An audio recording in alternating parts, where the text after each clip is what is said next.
उसके लिए परमात्मा ने अपने सभी बच्चों के लिए ये प्रयत्न इस दास से करवा रखा है। रजा उस परमेश्वर की ही है,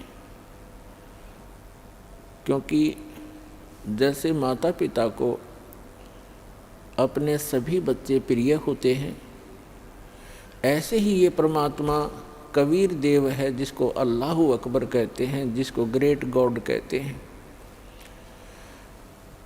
ये हम सभी का पिता है और यही हमारी माता है, क्योंकि इसके वचन से हम सभी आत्माओं की उत्पत्ति हुई है।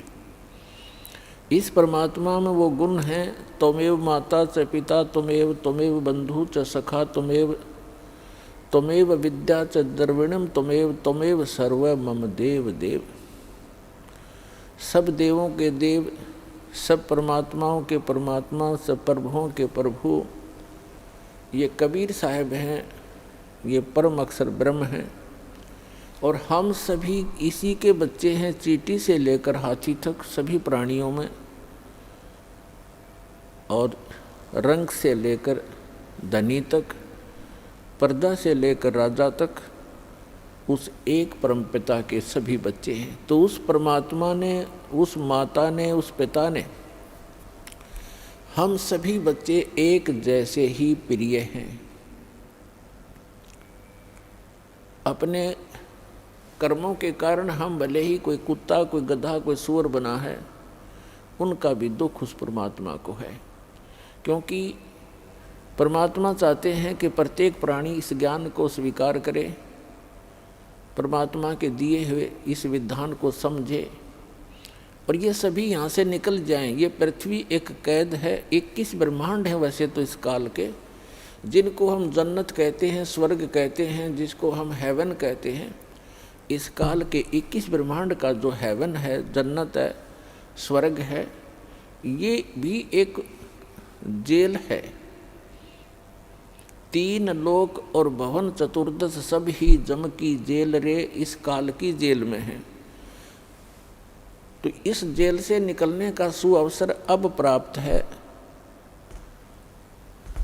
और जो दास ये मार्ग भक्ति का आपको बता रहा है, ये गॉड गिवन है, कंप्लीट गॉड गिवन और कंप्लीट स्पिरिचुअल नॉलेज है। ये पूर्ण परमात्मा का दिया हुआ है, बताया हुआ है और संपूर्ण अध्यात्म ज्ञान है। और ज्ञान सब ज्ञान री, कबीर ज्ञान सो ज्ञान, और जैसे गोला तोब का अब करता चले मैदान। तो पुण्यात्माओं, मानव शरीर बहुत ही अच्छी आत्माओं को, पुण्यकर्मी प्राणियों को प्राप्त होता है। हम अध्यात्म ज्ञान के अभाव से इस अनमोल मनुष्य जीवन को पशु पक्षियों जैसी क्रिया करके ही समाप्त कर जाते थे। और जो पुण्यात्माएं साधना करने की चेष्टा भी करते थे पूर्व जन्म की प्रेरणा से, उनको यथार्थ ज्ञान न होने से उन्होंने हजारों वर्षों तक साधनाएं की, तप किए, जप किए। उन्होंने वो साधनाएं शास्त्र विधि त्याग कर किसी लोक वेद के आधार से की, किसी की सुनी सुनाई की, जो श्रीमद् भगवत गीता अध्याय नंबर 16 के श्लोक 23 और 24 के विपरीत हैं, जिसमें कहा है कि शास्त्र विधि को त्याग कर जो मनमाना आचरण करते हैं, उनको न तो कोई सुख होता है और न ही उनकी गति होती है और न ही उनको कोई सिद्धि प्राप्त होती है, अर्थात व्यर्थ, यूजलेस। तो अभी तक हम यूजलेस साधना करते रहे, अब यूजफुल साधना हमारी अब प्रारंभ हो रही है। धन्य हो आप पूरे विश्व के प्राणी जो मानव शरीर प्राप्त हैं, और उनसे भी धन्य है जिनको ये मार्ग स्वीकार हो गया, ये भक्ति विधि मिल गई। तो उन पुण्यात्माओं में से आप हैं जिनको इस दास से दीक्षा प्राप्त है। आज विश्व का मानव अन्य प्राणियों से भी दुखी है, पशु पक्षियों से भी दुखी है, क्योंकि हमारे पूर्व जन्म के जो पुण्य थे वो अक्षीण हो चुके हैं, क्योंकि हम चौथे युग में जन्मते जन्मते आ चुके हैं। अपने पुण्यों का अभाव कर लिया, अक्षीण कर लिया पुण्यों को, और हमारे पास अब केवल पाप शेष रह रहे हैं। जिस कारण से जैसे पाप और पुण्य ये दो पहलू हैं, पुण्य से सुख होता है, पाप से दुख होता है। हमने सुख की परिभाषा का पता नहीं, आपको हमको अभी तक पता नहीं था, तो हम इसको सुख मान रहे थे। जिसके पास एक बढ़िया कार हो, अच्छी कोठी हो, कोई फैक्ट्री हो, या कोई अच्छी पोस्ट प्राप्त हो, कोई पद बना हो उसका, डॉक्टर, इंजीनियर, IAS, IPS या जज, या कोई मंत्री, मुख्यमंत्री, प्रधानमंत्री बनकर बड़ी बड़ी गाड़ियों में चलता हो, तो हमने इस सुख की परिभाषा बस इतना ही ज्ञान था। ये सुख नहीं है, ये तो बाह्य दिखावा है। प्रत्येक प्राणी टेंशन लिए फिरता है, प्रत्येक प्राणी, 99% व्यक्ति टेंशन से ग्रस्त हैं। तो हम इसको सुख मान रहे थे। सुख नाम की कोई वस्तु नहीं इसी किसी ब्रह्मांड में। तो परमात्मा चाहते हैं कि आप यहाँ से निकलो, इस झूठे सुख को भूलो, इससे परिचित हो जिसको तुम सुख मान बैठे हो। कबीर साहब कहते हैं झूठे सुख को सुख है, ये मान रहा मनमोद, ये सकल चबीना काल का, कुछ मुख में कुछ गोद। यहाँ सब ये काल का आहार है। इस झूठे सुख को आप सुख मान बैठे हो, ये सुख नहीं है। आज आप जिसको सुख मानते हो उस व्यक्ति के पास सभी सुविधाएं उपलब्ध हैं। अच्छा मंत्री है, मुख्यमंत्री है, सब सुविधाएं हैं, पुत्र भी हैं, पुत्री भी हैं, आगे संतान भी ठीक है। तो इसको हमने सुख मान रखा है। और 1 मिनट में मृत्यु हो जाती है, 1 सेकंड के अंदर मृत्यु हो जाती है। फिर वो सुख कहाँ गया उसका? फिर कहीं गधा बनकर, कुत्ता बनकर गली में खड़ा होगा, खा के ये सुख। तो परमात्मा याद दिलाते हैं कि तन धर सुखिया कोई न देखा, जो देखा सो दुखिया हो। उदय अस्त की बात करत है मन सबका किया विवेका। शरीरधारी प्राणी यहाँ इस पृथ्वी लोक के जो ये कच्चे शरीरधारी प्राणी हैं, कहते परमात्मा कहते मैंने कोई इस पृथ्वी पे सुखी नहीं देखा। और जो उदय अस्त की बात करते हैं, उदय अस्त का अर्थ है चक्रवर्ती राजा, जिसका शासन पूरी पृथ्वी पर हो। परमात्मा कहते हैं मैंने उनके भी अंदर से झांक कर देखा है। राजा के पास कोई साधु संत चला जाता है, ढेर सारे दुख बता देता है, महाराज मुझे ये तकलीफ है, महाराज मुझे ये तकलीफ है, महाराज मुझे ये कष्ट है। तो परमात्मा कहते हैं उदय अस्त की बात करे मन सबका किया विवेका हो। कहते हैं तंदर सुखिया कोई ना देखा, जो देखा सो दुखिया हो। उदय अस्त की बात करते हैं मन सबका किया विवेका हो। घाटे बाद सब जग दुखिया, क्या गरही बैरागी हो। और सुखदेव ने दुख के डर से गर्भ में माया त्यागी हो। फिर कहते हैं जंगम दुखिया जोगी दुखिया, और तपस्वी को दुख दूना हो। और आशा तृष्णा सब में व्यापे, कोई महल ना सुना हो। फिर परमात्मा कहते हैं कि साच कहूँ तो जग नहीं माने, पर झूठ कही ना जाई हो। और ये ब्रह्मा विष्णु महेश्वर दुखिया, जिनने ये राह चलाई हो। फिर परमात्मा अंत करते हैं इस कहानी का, कहते हैं सुरपति दुखिया। सुरपति इंद्र, स्वर्ग का राजा, देवताओं का स्वामी। सुरपति दुखिया, भूपति दुखिया। भूपति माने पूरी पृथ्वी का शासक राजा। सुरपति दुखिया, भूपति दुखिया। और रंक दुखी बपरीती हो, कहे कबीर और सब दुखिया। एक संत सुखी मन जीती हो। अब निष्कर्ष कर दिया दाता ने कि आप जी श्री ब्रह्मा, श्री विष्णु, श्री शिव जी को एक सुप्रीम पावर मानकर इनकी आराधना कर रहे हो।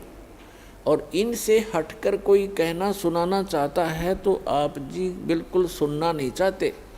तो परमात्मा कहते हैं कि साच कहूँ तो जग का जचे नहीं, ये संसार मानना नहीं कि ब्रह्मा विष्णु महेश भी दुखिया, पर झूठ कही ना जाई हो और ये ब्रह्मा विष्णु तुम्हारे शिव जी दुखिया जिन ये राह चलाई हो। अब विचार करके देखो, विष्णु जी को श्राप दे दिया किसने? नारद जी ने। क्यों?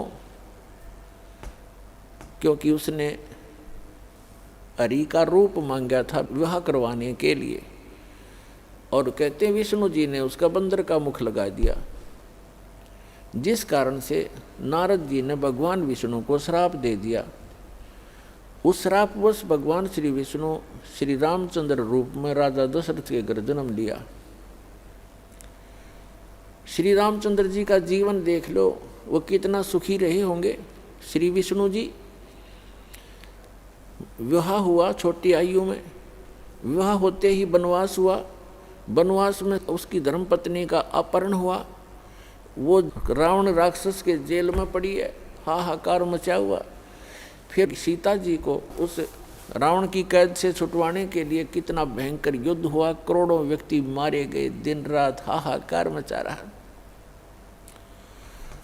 और उसके बाद फिर सीता जी को वापस लाए, अग्नि परीक्षा लेकर। अग्नि परीक्षा माने कि सीता जी को अग्नि में बैठा दिया था चिता के ऊपर कि यदि तूने रावण से संपर्क किया है तो जल जाएगी, और नहीं किया है तो तू निष्कलंक है, तो अग्नि से जलेगी नहीं।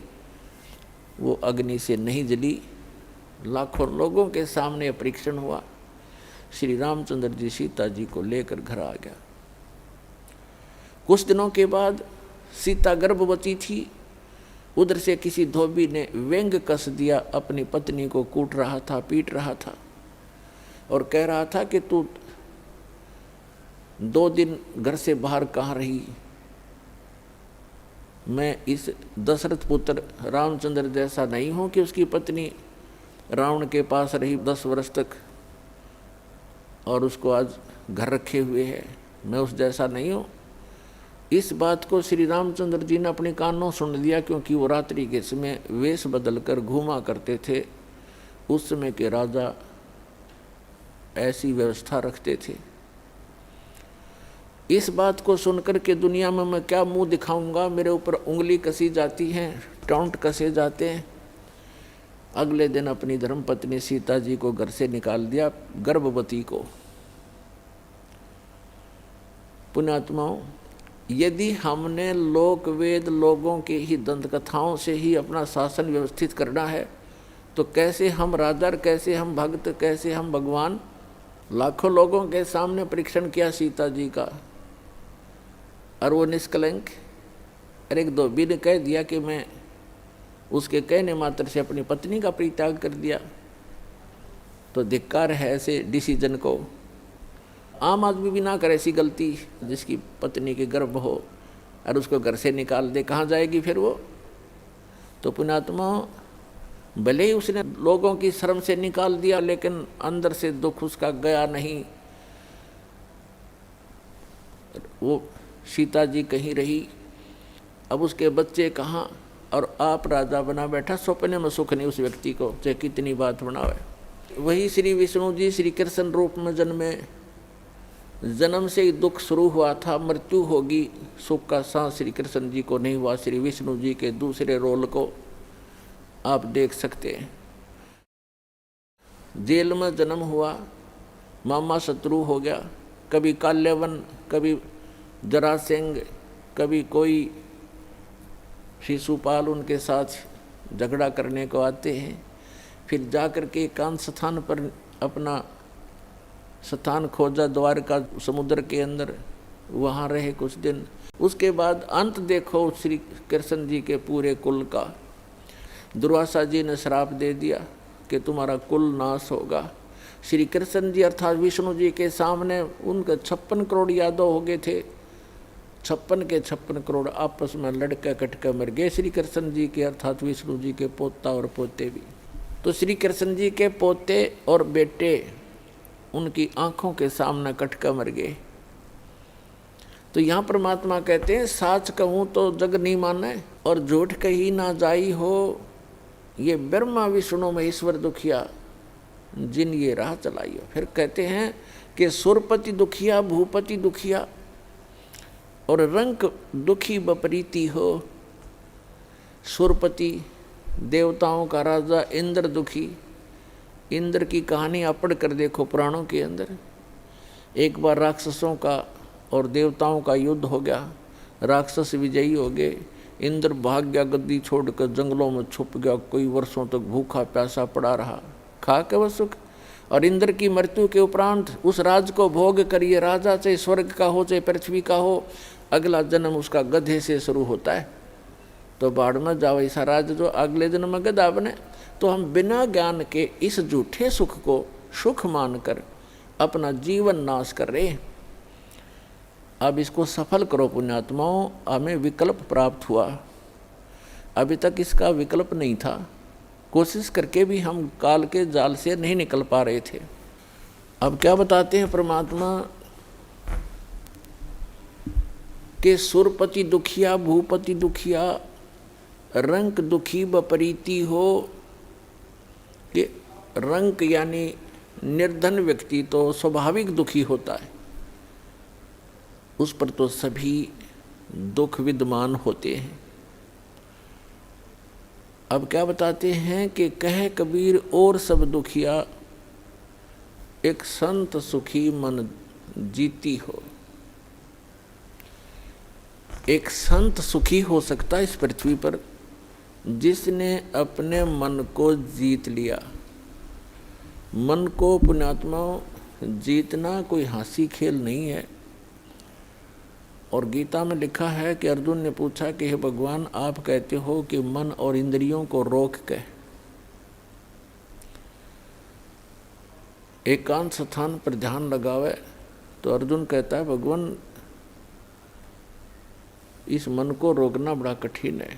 इस बात को गीता ज्ञानदाता भी कहता है कि मन को रोकना तो तूफान को रोकने के तुल्य है। फिर भी कहा है कि कोशिश करे, उसका अभ्यास करने से उसका कुछ राहत मिल सकती है। ये तो है एक वेद ज्ञान जो इनकम्प्लीट है,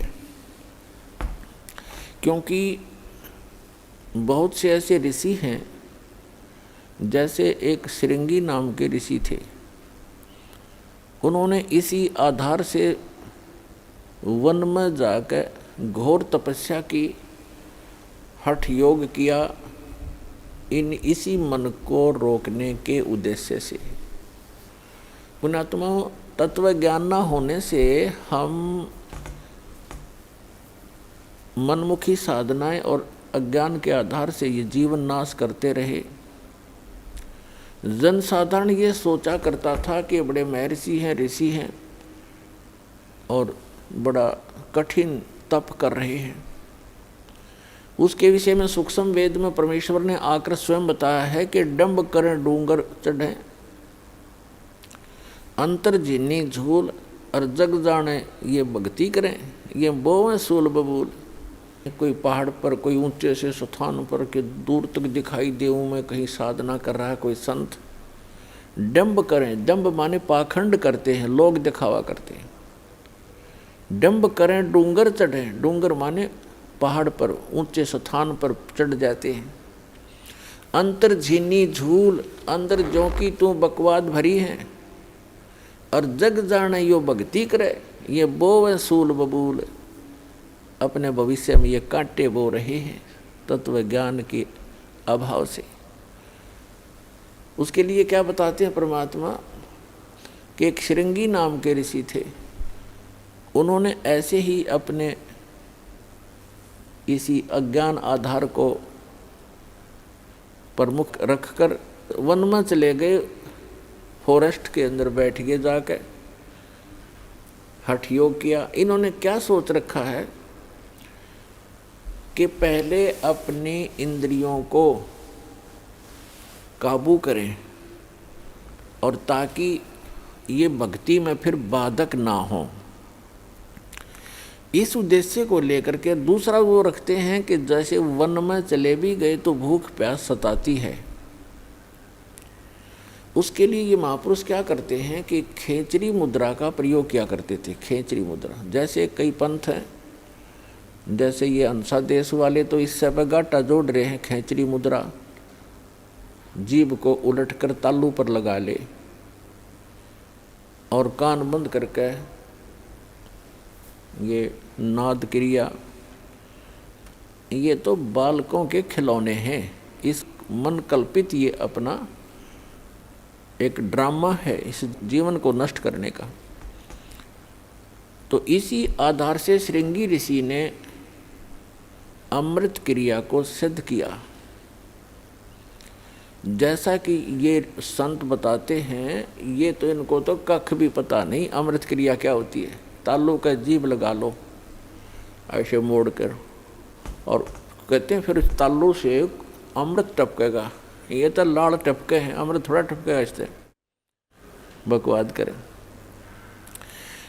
ये एक ऐसी क्रिया है जैसे जीभा को वापस मोड़ेंगे और तालू के लगाने की हम चेष्टा करेंगे तो हमारी नाड़ियाँ कसती हैं जो जीभा से और मस्तिष्क से संबंधित हैं। हमारे इस शरीर के अंदर इस तालू के ऊपर, ये जो तालू है लटक रहा है हमारे, इसके ऊपर एक थोड़ा सा स्थान है, वो कम प्लेस है, और उसके अंदर एक अमृत भरा रहता है सदा। और वो अमृत वहाँ से सीधा चल के नीचे जाता है नाभि के पास, ऑटोमेटिक चल रहा है वो। और उसको एक कुंडलनी शक्ति है, कुंडलनी शक्ति बोले, नागिनी कहा संतों ने। उसकी 2 जिह्वा हैं सर्प जैसी, और वो उस अमृत को वो पीती रहती है, शरीर में नहीं जा पाता, वो उसको चूस करके नष्ट कर देती है। उसके अंदर एक ऐसी क्रिया है। तो फिर क्या होता है, जब हम श्वास क्रिया को अभ्यास करते हैं श्वास का, और वो श्वास के साथ ऐसे खड़ी है, ऐसे उसका नाभि के जहाँ वो अमृत टपकता है ऊपर से जाकर नाभि के पास, उसका मुंह बिल्कुल उसके ऊपर है ऐसे। और जब हम श्वास क्रिया का अभ्यास करेंगे, उस श्वास क्रिया से उसका मुंह ऐसे नीचे को हो जाएगा, और फिर वो अमृत जो है पूरे शरीर में जाना शुरू हो जाएगा। श्वास क्रिया से तो उसका मुंह टेढ़ा होगा, ऐसे नहीं रहेगा ऊपर को, वो ऐसे मुड़ जाएगा नीचे को। जो ऐसे टपक रहा था अमृत, उसको वो खा रही थी, फिर वो ऐसे हो जाएगी, उस पे उसके मुंह पे नहीं जाएगा। ये तो श्वास क्रिया का लाभ मिलेगा। और फिर जो हम तालू पर जिह्वा लगाने की चेष्टा करते हैं, उससे क्या होगा कि इस तालू के ऊपर एक स्थान है जहाँ पर ये अमृत भरा रहता है, लिक्विड सा है ये। उसके नीचे वो एक जैसे इसको अर्ध छोटा सा बेर होता है, बेर का फल, बेरी का फल, उसको आधा काट दे, साफ कर दे, इतना सा है वो, ऐसे आधा कटा हुआ। और उसके बिल्कुल नीचे एक वाल है, वाल, और उसके ऊपर एक छोटी सी नाड़ी टिकी हुई है जो उस वाल के सुराख को रोक रही है। तो उस अभ्यास करने से, जो श्वास क्रिया से, तो नागिनी का फन नीचे को हो जाएगा, और फिर वो नीचे जाना शुरू होगा, और जिस रास्ते से फिर वो जाएगा वो उस नागिनी के हाथ नहीं लगेगा, वो पूरा शरीर में व्याप्त हो जाएगा। एक स्वाभाविक ओवरफ्लो होकर के वो छोटा सा जो आधे बेर का जितना स्थान समझो खाली, ओवरफ्लो होकर जब जाता है तो वो नागिनी के मुंह पर गिरता रहता है। तो अब वो चाहे उस सुराख से जाएगा और चाहे वैसे ऊपर के ओवरफ्लो होकर जाएगा, तो उस कुंडलनी जो नागिनी है उसके नाभि के चारों तरफ, नाभि के पास हमारी सभी पूरे शरीर की नाड़ियाँ इकट्ठी हो जाती हैं। उनका एक ऐसा बंध है वहाँ पर, उसके ऊपर वो ऐसे लपेटी हुई है जैसे आपने देखा हो वृक्ष के ऊपर बेल होती है, पीली सी। तो ऐसे वो लपेटा लगाए रहती है, उसको नाड़ियों में नहीं जाने देती और ऊपर से जो आता उसको स्वयं चूस लेती है। तो फिर वो नाड़ियों की जकड़ ढीली कर देती है, वो अपने आप मुरझा जाती है, क्योंकि श्वास की क्रिया से वो बंद हो जाती है। और फिर उससे जो हम जिह्वा का अभ्यास करते हैं, जो तालु है ऊपर जहाँ सरोवर है, जिसको मान सरोवर कहते हैं शरीर में, जहाँ पर ये अमृत भरा हुआ है, उसका नीचे का सुराख थोड़ा सा खुल जाता है, उससे फिर अमृत टपकना प्रारंभ करता है। अब कहने का भाव ये है कि ये सारा कुछ भी हो गया, आपकी कुंडलनी शक्ति भी जागृत होगी और वो नागिनी भी दबगी नीचे को होगी, और उधर से आपकी अमृत क्रिया भी सिद्ध होगी। फिर अब क्या होगा, उससे क्या होता है कि शरीर के अंदर ज़्यादा भोजन आहार की आवश्यकता नहीं रहती। शरीर बगैर खाए भी वर्षों तक रह सकता है, और भक्ति से ही मिली नहीं तो 1-1 लाख वर्ष तक बैठ कर चले गए, फिर गधे की योनि पाई। इन क्रियाओं से क्या लाभ हुआ? जैसे खेत संवार लिया, बा दिया, घास उसका अड़ंगा खत्म कर दिया, और खूब, और बीज बोया नहीं, बीज है नहीं, गेहूं के स्थान पर भांग बोली, यानी सतमंत्र ना जाप करके अन्य मंत्रों का जाप कर लिया, वो भांग बो दी। तो भांग जीवन रक्षक नहीं है, जीवन नाशक है। तो अन्य मंत्रों से सिद्धियां आ गई इन ऋषि महर्षियों के पास, जो इनके जीवन की नाशक बन गई। आम जनता में तो ये ऐसे हो गए जैसे प्रभु पाक गए। आम जैसे जनसाधारण के लिए तो ये बहुत बड़ी बात होगी। जैसे अगस्त ऋषि जी ने सारे जीवन में डले डोके एक सिद्धि प्राप्त की, 7 समुद्रों को एक ही घूंट में पी लिया, और फिर प्रार्थना करने पर इनको वापस छोड़ दिया। तो फिर क्या अमर हो गया? आम आदमी के लिए तो बहुत बड़ी पहाड़ है, 1 क्विंटल पानी नहीं पी सकता एक आदमी, तक 10 किलो मुश्किल से पिया जा को घना मर पड़ के, और उसने 7 समुद्रों को पी लिया। तो जनसाधारण के लिए तो भगवान सिद्ध हो गया वो, लेकिन कख नहीं था। वेदात्म ज्ञान की तराजू में उसको तोल कर देखेंगे, -0 था वो। अब जैसे प्रसंग चल रहा है, एक श्रृंगी ऋषि था, उसने ऐसी ये अमृत क्रिया सिद्ध करके और पूरे शरीर को साध लिया जैसा वो सोच रहे थे। और फिर क्या करता था वो, सारे दिन में एक वृक्ष की छाल पर एक बार दिन में जिह्वा लगाता था, ऐसे चाटता था, उसी से संतुष्ट हो जाता था, क्योंकि उसने अमृत क्रिया को सिद्ध कर रखा था। तो उसको इस बात का गर्व हो गया कि अब तूने अपनी इंद्रियों पर काबू पा लिया। वो ऋषि अयोध्या नगरी के पास बाहर बनी में, बाहर जंगल में, वन में, गांव से थोड़ा आधा किलोमीटर की दूरी पर रास्ते के साथ में बैठ गया, वृक्ष की तरफ मुंह करके, और सारा दिन में एक बार वृक्ष के छाल को जिह्वा से चाटे और बस ध्यान मगन रहे।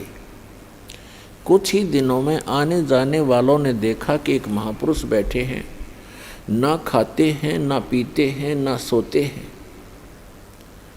और ना उठते हैं। आसपास पूरी नगरी अयोध्या के लिए एक बहुत बड़े जो है अचंभे की बात थी। नगर के लोग देखने जाने लगे, सारा दिन बैठे रहते थे, सारी रात बैठे रहते थे। जब उनको पक्का यकीन हो गया कि सचमुच महापुरुष के ये तो भगवान से मिल चुका है, सारे नगर में तहलका मच गया। राजा दशरथ तक बात गई। राजा भी स्वयं वहाँ पर गए अपने परिवार समेत संत के दर्शनार्थ। लेकिन संत मस्त हैं, ना किसी से बोलते हैं और न ही दिन रात में कहीं उठते और बैठते हैं, ना जाते हैं, ना कुछ पीते हैं, ना खाते हैं। उनके साथ उनकी बेटी भी गई राजा दशरथ की। श्री रामचंद्र जी और अन्य का जन्म तो बहुत बाद में हुआ है। उसमें उनकी एक पुत्री थी। अब राजा की लड़की प्रतिदिन अपनी नौकरानियों के साथ वहाँ जाने लगी। उसने किसी वैद्य को बुलाकर पूछा किसी व्यक्ति से कि ये ऋषि बात करे तब बात बने, कोई आशीर्वाद प्राप्त करें हम। तो एक वैद्य ने बताया कि जहाँ ये जिह्वा से चाटता है वहाँ पर मधु का लेप कर दिया जाए, यानी शहद लगा दिया जाए। अगले दिन उस राजा की लड़की दशरथ की बेटी ने ऐसा ही करवा दिया। जहाँ वो जिह्वा लगाता था वहाँ शहद लेप दिया थोड़ा सा। पहले दिन एक बार जिह्वा लगाता था, पहले वो उस दिन उसने 2-3 बार चाटा क्यों स्वादिष्ट लगा। अगले दिन तो कुछ ज़्यादा लगा दिया तो और ज़्यादा चाटा। धीरे धीरे उसका जो है भूख जागृत होगी। फिर उसको खीर ख्यार खिलाने लग गए। कुछ दिन के बाद वो हलवा पूरी खाने लग गया। अपने पिता की आज्ञा लेकर लड़की ने कहा कि ऐसे महापुरुष को पिताजी घर ले चलते हैं। राजा दशरथ ने उनको गुरु धारण कर लिया। श्रृंगी ऋषि युवा थे, अपने घर पर रख लिए और उन्हीं की देख रेख में, उन्हीं की आज्ञा से पुत्र प्राप्ति के लिए एक अनुष्ठान की तैयारी की। और उससे पहले वही श्रृंगी ऋषि दशरथ की पुत्री बेटी को लेकर चंपत हो गया। तो पुण्यात्माओं, परमात्मा कहते हैं मन के मते न चालियो, ये मन है पक्का दूत और ले डोबे दरिया में जा हाथ से छूट। विकार मरे मत जानियो जो भूबल में आग। जैसे ये साधु संत ऋषि वेदों और गीता के अनुसार साधना करके इनको ये भ्रम हो गया था कि हमने विकारों का नाश कर लिया। तो परमात्मा कहते हैं विकार मरे मत जानियो। जैसे अग्नि का अंगारा राख में दबा रखा हो, ऊपर से राख भी ठंडी हो जाती है, ऐसा लगता है जैसे आग खत्म होगी, लेकिन कहते हैं वो राख हटाओगे ना जब उस अंगारे के ऊपर से, वह पहले से ज़्यादा धधकती दिखाई देगी आपको। तो यहाँ परमात्मा कहते हैं विकार मरे मत जानियो जो भूबल में आगे। अब ये विकार मरेंगे कैसे?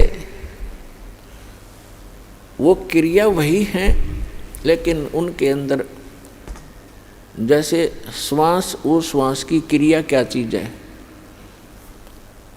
ये तो एक समझ लो सिरिंज है। सिरिंज, सिरिंज में औषधि कौन सी जानी चाहिए?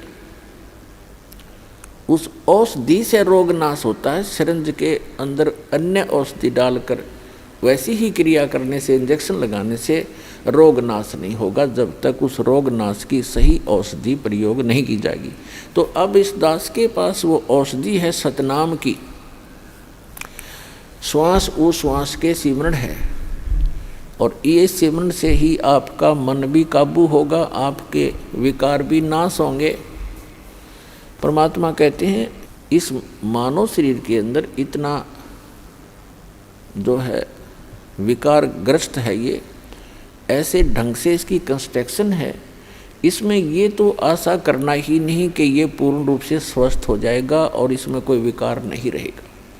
ये तो पैदा ही विकारों से हुआ है। लेकिन इस भक्ति से, सत साधना से ये विकार ऐसे जकड़ दिए जाएंगे, ऐसे बांध दिए जाएंगे कि फिर ये हानि नहीं करेंगे। जैसे कोई पशु है और वो ऐसे फूंफा करता है, मार देता है, सींगों से मार देता है, तो उसको बांध दिया जाता है टाइट रस्से तक। अब वो रस्से से इतना टाइट बांध दिया गया है कि वो हानि नहीं कर सकता, फूंफा कर सकता है, लेकिन उसकी सीमा बना दी। तो परमात्मा की इस भक्ति से, परमात्मा के इस ज्ञान से, सत साधना से इन विकारों को ऐसे बांध दिया जाएगा कि ये मन फूंफा करने की चेष्टा करेगा, लेकिन इस तत्व ज्ञान रूपी रस्सा इसको जकड़ देगा और ये भक्ति की कमाई इसको दबा देगी। जैसे कोई भी इंसान है, कोई रिश्वत लेता है, जिसमें उसको ये ज्ञान होगा कि ये रिश्वत तेरा दुश्मन है, ये तू विष खा रहा है, इस तत्व ज्ञान से पूर्ण रूप से विश्वास हो जाएगा, तो उसके बाद मन चाहेगा कि ऐसा ले लूँ, मोटी रकम मिल रही है, लेकिन आत्मा धिक्कारेगी, खबरदार इसका हाथ लगा दिया, तो ये फूंफा करके चुप हो जाएगा। इसी प्रकार वो और कोई दुराचार की वासना उत्पन्न होगी तो आत्मा इसको धिक्कार देगी, ये ज्ञान इसके आगे खड़ा हो जाएगा और इसका उस वहीं पर रुकावट हो जाएगी। तो इस प्रकार हम इन विकारों को भी रोकेंगे इस भक्ति और इस साधना और इस ज्ञान से, और हम अपना आत्म कल्याण भी आसानी से करवा पाएंगे।